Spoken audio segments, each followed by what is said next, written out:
പശുക്കളെ പരിപാലിക്കുവാനായി എല്ലാവർക്കും കഴിയും.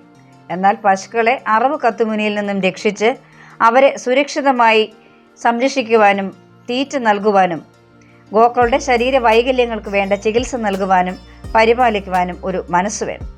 അങ്ങനെ ഒരാൾ പത്തനംതിട്ട ജില്ലയിലെ കടപ്പുറ പഞ്ചായത്തിലുണ്ട്. അതാണ് അജയ് കുമാർ. നാടൻ ഗോക്കൾക്കായി ഒരു ഗോശാല തീർത്ത് സംരക്ഷണ വലയം തീർത്തിരിക്കുകയാണ് അജയ് കുമാർ. പല ഇനത്തിലുള്ള പശുക്കളെയും കാളകളെയും ഇവിടെ കാണാം. മൂരികൾക്ക് ഇഷ്ടപ്പെടുന്ന പുല്ലുകളും കച്ചിയും മറ്റും ഇവിടെ സംഭരിച്ചു വയ്ക്കുന്നു. മറുനാട്ടിൽ നിന്നുമുള്ള തൊഴിലാളികളുടെ പ്രവർത്തനവും പ്രശംസാവഹം തന്നെ. ഗോമൂത്രവും ഗോക്കളെ കുളിപ്പിക്കുന്ന ജലവും സംഭരിക്കാനായി വലിയൊരു ടാങ്കും ഇവിടെ നിർമ്മിച്ചിരിക്കുന്നു. ഈ ടാങ്കിലെ ഗോമൂത്രവും മറ്റും തൻ്റെ കൃഷിയിടത്തിലേക്ക് വാഹനത്തിൽ കൊണ്ടുപോകുന്നു എന്ന പ്രത്യേകതയുമുണ്ട്. പശുക്കൾക്കും കാളകൾക്കും പേരുകളുണ്ട് അജയകുമാറിന്. അജയകുമാറിന്റെ കാളവണ്ടിയിലെ കാളകളായ നകുലനും സഹദേവനും. നകുലൻ മരണപ്പെട്ടതോടെ സഹദേവനെ തൊഴുത്തിലേക്ക് മാറ്റി. ചക്കുവലിക്കാനും ഒരു കാളയുണ്ട് ഇവിടെ. മനുഷ്യരെ പോലെ തന്നെ മൃഗങ്ങളെ കാണുക എന്നതാണ് തന്റെ ശൈലിയെന്ന് അജയകുമാർ ചാനൽ 91 മലയാളം ന്യൂസിനോട് പറഞ്ഞു. നാടൻ പശുവിന്റെ സംരക്ഷണ കേന്ദ്രമാണ്.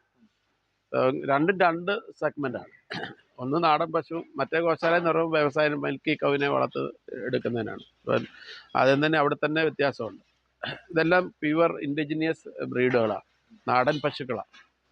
അതിൻ്റെ പ്രാധാന്യം മറ്റേതും ഇതുമായിട്ട് കമ്പയർ ചെയ്യാൻ പറ്റത്തില്ല, HF-മായിട്ട്. അപ്പോൾ ഈ നിൽക്കുന്ന ഇത്രയും പശുക്കളിൽ ബഹുഭൂരിപക്ഷവും ഈ അറക്കാൻ ആൾക്കാർ കൊണ്ടുവന്നിടത്തുന്ന അറിഞ്ഞ് അങ്ങനെ നമ്മുടെ അടുത്ത് എത്തപ്പെട്ടതാണ്. പൈസ വില കൊടുത്ത് വാങ്ങിച്ച് സംരക്ഷിക്കട്ടെ. കാരണം ഇത് നശിച്ചു പോയി കഴിഞ്ഞാൽ പിന്നെ കിട്ടത്തില്ല. ഒരുപാട് ജനുസുകൾ നമുക്ക് നഷ്ടപ്പെട്ടു പോയി. കുറച്ചൊക്കെ അവിടെ ഇവിടെയൊക്കെ ബാക്കിയുണ്ട്. പാല് കുറവാണെന്ന് കൊണ്ടാണ് പറഞ്ഞിട്ട് ആൾക്കാരൊക്കെ ഇത് തമിഴ്നാട്ടിൽ നിന്നൊക്കെ ധാരാളം കേരളത്തിലേക്ക് അറവ് ശാലകളിലേക്ക് എത്തപ്പെടുന്നുണ്ട്. അവർക്ക് അത് കൊല്ലണമെന്നൊന്നുമില്ല, അവർക്കൊരു വ്യവസായമായിട്ട് അവർ ചെയ്യുന്നു. പക്ഷേ ഇത് പക്ഷേ ഈ മുണ്ടക്കയം ചന്ത ഇടയ്ക്കിടയ്ക്ക് പോകുമായിരുന്നു. മുണ്ടക്കയം ചന്ത. പിന്നെ അല്ലാതെ ഓരോരുത്തരത്ത് പലയിടത്തും കാണും. നാടൻ പശുവിനെ കൊണ്ടുവന്ന് വണ്ടിയെ കണ്ടു കഴിഞ്ഞാൽ അന്നേരം എന്നെ അറിയിക്കാൻ ആൾക്കാരുണ്ട്. അപ്പോൾ അവരൊരു വില പറയും. അവർക്ക് ഇച്ചിരി ലാഭം കിട്ടിക്കഴിഞ്ഞാൽ അവർ കൊടുക്കും. അങ്ങനെ ഒത്തിരി പശുക്കൾ ഇതിലുണ്ട്. പിന്നെ ഇവിടെ ഒരുപാട് പശു പ്രസവം പേരുകളൊക്കെ ഉണ്ട്. വൈശാലി, അങ്ങനെ പേരൊക്കെ അമ്മു, അങ്ങനെയൊക്കെ പേരുകളാണ് കാര്യം. പശുക്കൾക്ക് നമ്മുടെ നമ്മളും പശുക്കളും തമ്മിൽ എന്താ വ്യത്യാസം? നമ്മൾ രണ്ടു കാലം നടക്കും, ചിരിക്കാനറിയാം.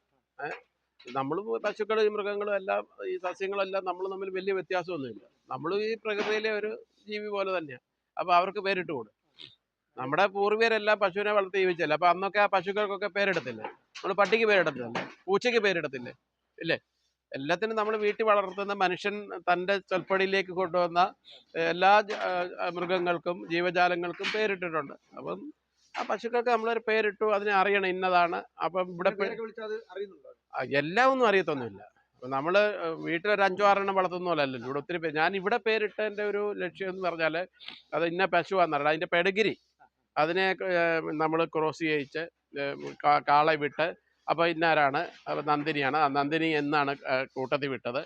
അവൾ പ്രസവിച്ച് കഴിഞ്ഞാൽ ആ കുഞ്ഞിൻ്റെ നക്ഷത്രം എഴുതിയിടും, ആ കുഞ്ഞിൻ്റെ പേരിടും. അങ്ങനെ അതൊരു പെഡിഗ്രി ഡെവലപ്മെൻറ്റിൻ്റെ ഭാഗമായിട്ടാണ് അത് ചെയ്യുന്നത്. അങ്ങനെ വരുന്ന കുട്ടികളെ, ക്വാളിറ്റിയുള്ള കുട്ടികളെ നമ്മൾ വെളി കൊടുക്കും. ഫ്രീ ആയിട്ടല്ല. ഈ കാസർഗോഡ് കുള്ളൻ്റെ കുഞ്ഞിന് 15,000 രൂപയാണ് വാങ്ങിക്കുന്നത്.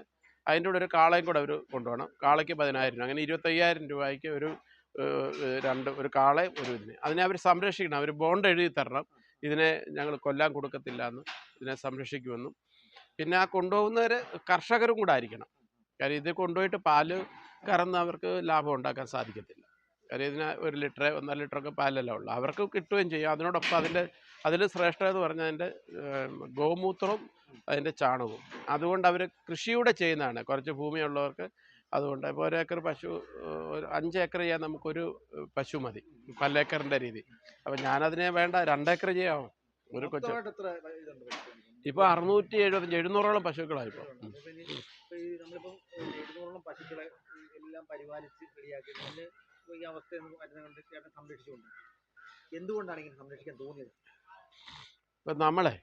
ഇപ്പം നിങ്ങൾ നമ്മുടെ ഈ ഭാരതം എന്ന് പറയുന്നത്, ഭാരതമല്ല ലോകത്തിലെവിടെയും ഒരുപാട് മോണിമെൻ്റലായിട്ടുള്ള കാര്യങ്ങളുണ്ടില്ലേ?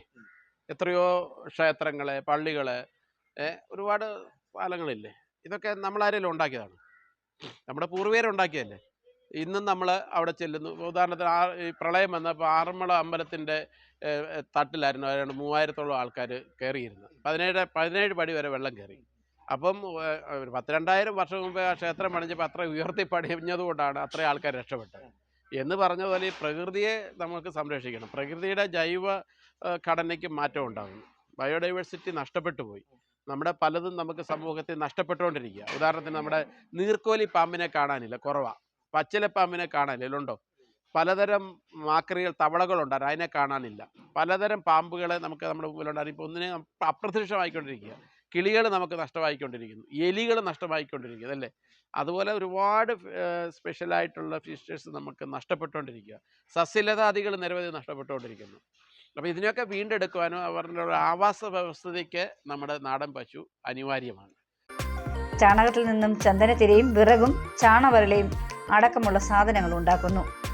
വൈകല്യങ്ങളുള്ളതും കറവ പറ്റിയതുമായ മൂരികളെ അറവുശാലയിലേക്ക് അയക്കാൻ തയ്യാറെടുക്കുന്നവരിൽ നിന്നും വില കൊടുത്തു വാങ്ങി ഗോശാലയിൽ എത്തിച്ച് സംരക്ഷിക്കുകയാണ് അജയ്കുമാർ. ഇതിനോടകം തന്നെ നിരവധി പുരസ്കാരങ്ങളും ഇദ്ദേഹത്തെ തേടിയെത്തി. തൻ്റെതായ ശൈലിയിൽ ഗോശാലയും പാൽ ഉൽപ്പന്നങ്ങളും കൃഷിയിടങ്ങളും നിർമ്മിച്ച് ജൈത്രയാത്ര തുടരുകയാണ് അജയ്കുമാർ.